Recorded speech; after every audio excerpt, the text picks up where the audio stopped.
Hello বন্ধুরা, তোমরা সবাই কেমন আছো? আশা করি সবাই ভালো আছো। Welcome to Supriya blog.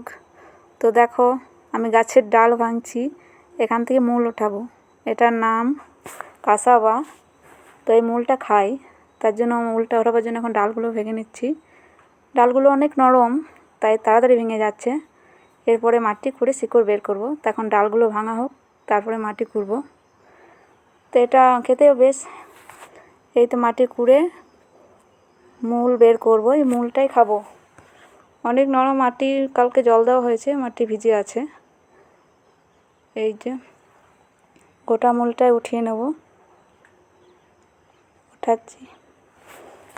উঠিয়ে নিলাম, উঠলে বেশ সুন্দর উঠছে। অনেক আছে এখানে, অনেক বেরোবও। খেতেও অনেক টেস্ট, আগেও খেয়েছি। এটাকে কাসাবো বলে। এই যে অনেকগুলো বেরিয়ে গেছে, দেখতেই পাচ্ছ। কমসে কম 5 থেকে 7 কেজি হবে এরকমই। এগুলো তোমাকে একটা ধুয়ে আমি দেখাচ্ছি, ছুলেও দেখাবো কীরকম হয় ভেতরে, খেয়েও দেখাবো। তো এই যে ছুলে নিচ্ছি আমি,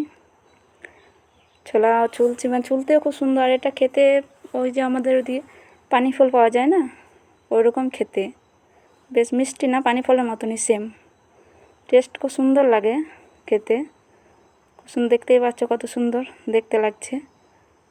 খেয়েও দেখছি, খুব সুন্দরই টেস্ট লাগছে, যেমনি পানি ফল সেমই।